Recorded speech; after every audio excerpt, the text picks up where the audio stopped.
Hey, beautiful souls. How you doing? It's Jean here, Too Much Woman. I know it's awfully late. However, I wanted to jump on and as succinctly as possible give you some food for thought around rejection. I run a masterclass session every Tuesday evening, and last night the topic was rejection, and it stirred up so much in my masterclass last night that I thought, it's a 90-minute masterclass, but I thought I would come on and just give you 5 minutes of my masterclass, because what I'm hearing is that rejection is a huge theme.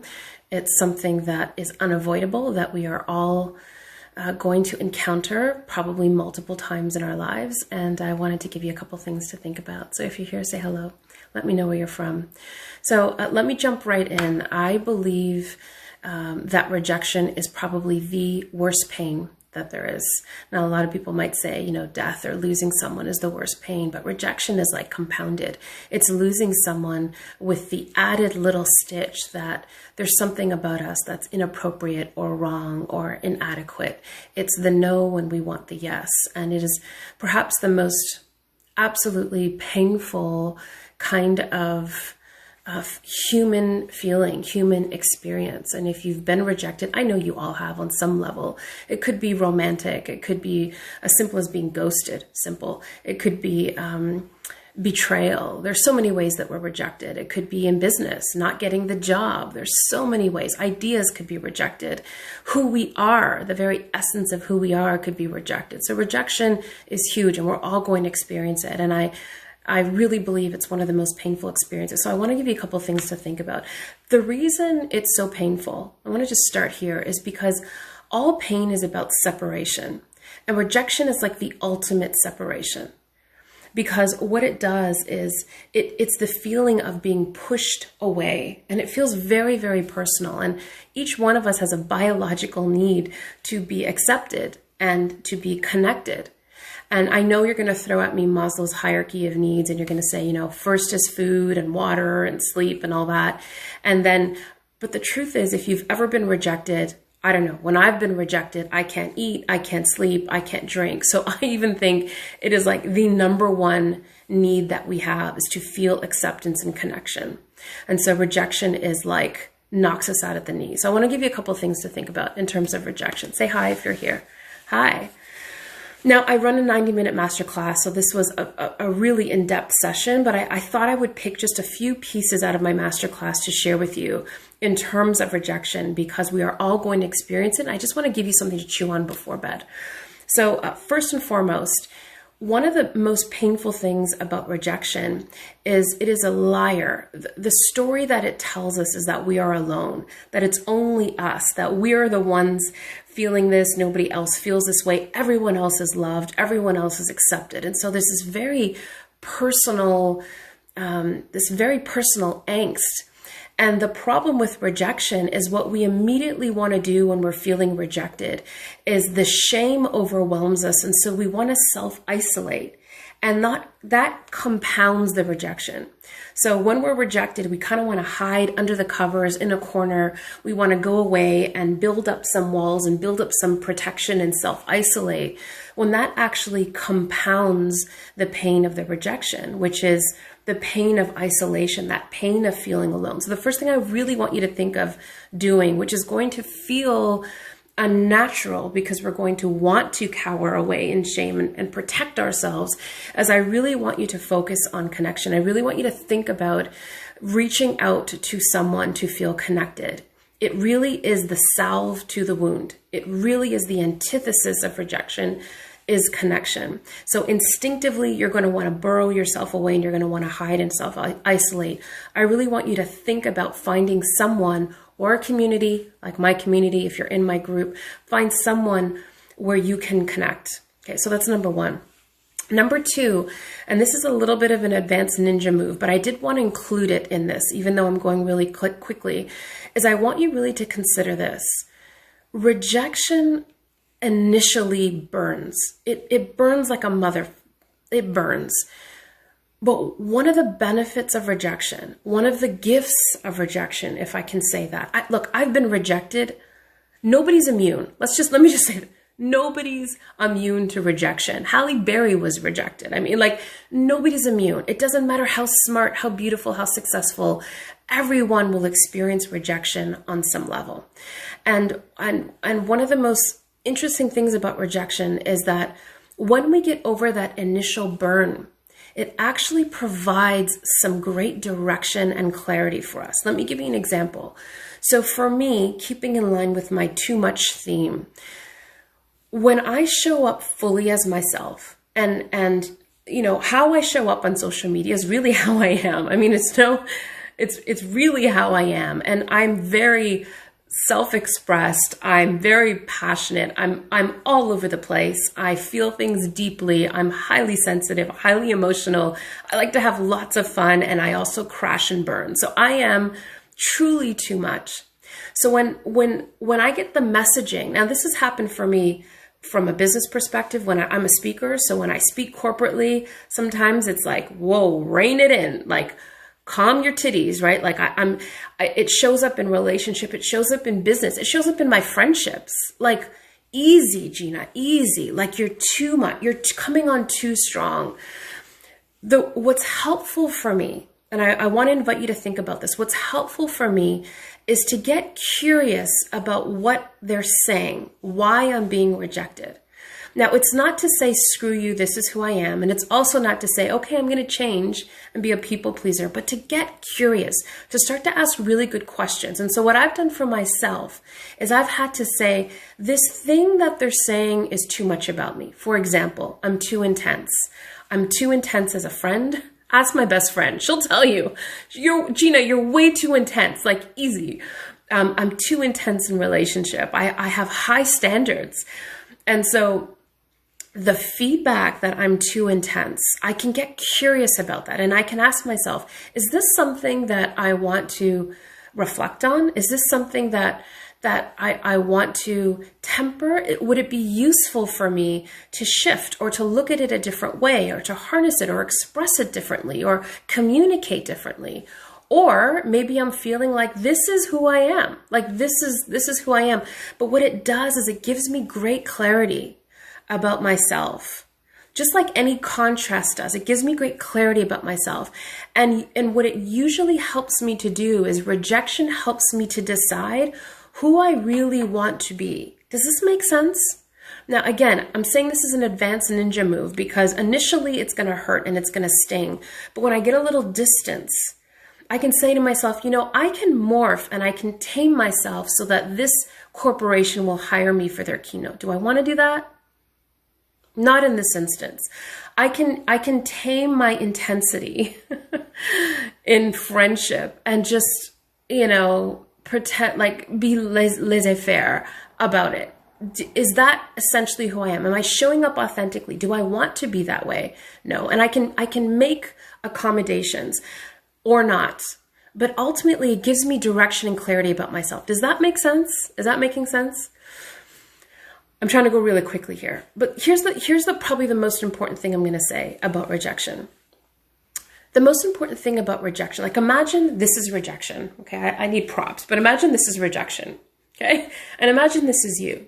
Let's make you very like cute and like hot. This is you. So you are rejected, okay? Or these are your feelings. You are rejected. And then what we do with that is we decide to toughen up. We get upset about it. We override. I shouldn't feel this way. How could they make me feel this way? I've got to be strong about this. I've got to man up. I've got to toughen up. Like this is too much to bear. And what we do with our feelings of rejection is we abandon them. We bulldoze them. We override them. We tell ourselves that we shouldn't be feeling that way. We shame ourselves about it. And what we're actually doing is pouring rejection on top of the rejection. We're actually rejecting ourselves once we've been rejected. It's actually adding fuel to the fire. It's like a double whammy is what we're doing. And so when you are rejected, and I know, again, this is going to feel like the antithesis of what you want to do, but I want you to allow yourself to feel the pain of the rejection. And find some way, some healthy way to process it, meaning cry. yell, rage, take a bath, punch pillows, go for a walk or a run, do jumping jacks. I mean, whatever it is, but allow yourself to feel it, because being rejected and then rejecting how you feel about it is a double rejection. And what it actually does is it suppresses the healing. It suppresses our opportunity to move through the pain of the rejection. And that's the antithesis of what we need. What we really need is self-compassion. More than anything, what we need is self-compassion, to actually bring in, to call in those feelings. And I know it seems frightening. It seems like the opposite of what we want to do. We want to numb it. We want to shut it out. We want to just go to sleep. We want to eat it away. We want to drink it away. We want to get really busy so we don't feel it.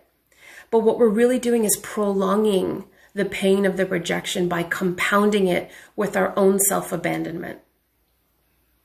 And so the way that we can do that, the way that we can actually move through the healing process, is to have compassion for ourselves. Compassion is the antithesis of rejection. Because what rejection does is it pushes away. What compassion does is bring closer. Rejection pushes away, compassion brings closer. And so having compassion means I understand the pain that you're feeling. So bringing yourself in, bringing those uncomfortable feelings in, and allowing yourself to go there is the most compassionate thing that you can do for yourself. And it's actually going to help you more than repressing, suppressing, bulldozering, abandoning your feelings will. So that, in combination with seeking some connection with other people, I mean, this is how we manage rejection. Now, of course, my masterclass is 90 minutes. I had like 7 other thoughts to think about, but I wanted to give you a few things. So let me know if you're watching this, what resonates with you, if this was helpful, what piece was helpful, what you had never thought of before. Because what I want us to understand is, and I'm going to leave you with this thought, there's a very common thought in the spiritual personal growth world that we can actually not give up. Can I say fuck on Facebook? I don't know. I always get banned. So, okay, that we cannot give a crap. There's even a book by this guy named something Manson. It's called The Subtle Art of Not Giving a F. And the idea is that we can actually grin and bear it, that we can actually create a space where we really don't care. And here's the truth.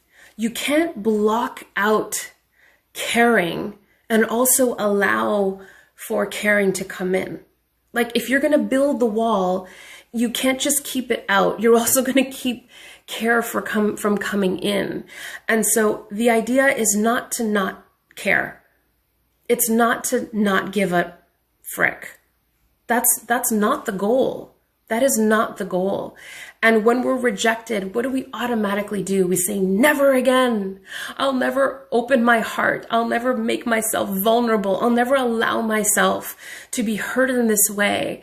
And what we're actually doing by building that wall is we're shutting any possibility for healing out and connection out, which is the salve of rejection. Do you understand? It's the salve to the wound. And so the goal is not to not give a frick. And I'll tell you why. It's never going to happen. We are hardwired biologically to need connection. It's our fundamental need. We know this. Science has taught us this. We need one another. We need connection. And so it's ridiculous. It's ridiculous to say, I don't care. Now, what we can do, and I don't have time to talk about, what we can do is we can be selective about our caring. We can decide who really warrants my caring. You know, I have trolls all the time on my pages, and I can decide people who don't know me, who don't know my message, who've maybe seen one picture of me and make a negative comment. You know, that I'm not going to care about that because they are not my target audience. They do not know what I'm talking about. They do not really understand my message. Okay? So I can eliminate that. But to say I don't care at all about anyone, it's lying to myself. It's lying to yourself. And so I want you to know that rejection and the pain that comes with it is natural. It doesn't skip over anyone. Nobody is special. It doesn't matter how many people like you, how many followers you have, how famous you are. I mean, look at the most incredible people in the world are rejected. So it's not personal. Rejection's a lie. It tells us that it's personal, and it's not. It's perspective. It's so much perspective. I want to make you laugh. I'm going to close with this funny story.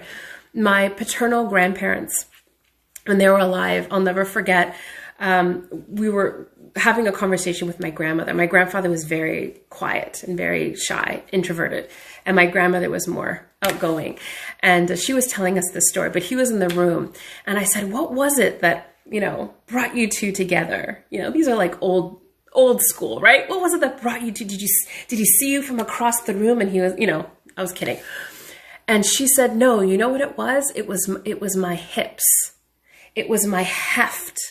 Because in those days, and he nodded in agreement, because in those days, those childbearing hips meant that she would bring healthy babies into the world during a time of strife and war and poverty, which she did, 6 healthy babies.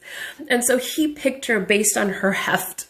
It's hysterical. And the reason I share that with you is that in today's day and age, that's not valued, right? That's not how, at least we're told that that's not what's valued. And so rejection is all about perspective, right? It really is perspective. So it's not as personal as we make it out to be. One person's, gold is another person's garbage. And so we've got to have a little bit of a sense of humor about it. Okay, I don't know what you're saying. Last week I went through this exact situation. The night it all came out, I struggled and hurt for a while. I was able to accept and be good with it. Wow. So you spun that around really quickly, Michelle. Good for you. Good for you. Rejected by a guy who completely adored me. And as soon as I told him I had a physical disability, he wanted out. Okay. That's really hurtful, Charlotte. And so this would be the time, rather than pushing that feeling of rejection away, is to lean in. And sometimes we need support to do that. And so I encourage you to find support. Sometimes we need support for that. Hi, Vince. Thank you. Chipping away at my brick walls says, oh, hi, Dean. That's Dean.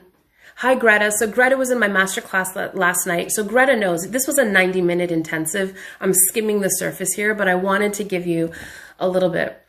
Yeah, the subtle art of not giving up a frick. I don't even know if I can say that word on Facebook. I always get thrown in jail. By Mark Manson. Thank you, Kim. That is the book. Bev was in my masterclass. Thank you. Hi, Estrella. I just learned to grieve the loss and to understand the person's not compatible. They're not on the same journey as me or able to love me the same way. Yeah. And, we can tell ourselves intellectually, it's a very intellectual thing to say, I'm not going to care. However, what I really wanted to talk about in this live is what we do with that rejection. What do we do with it?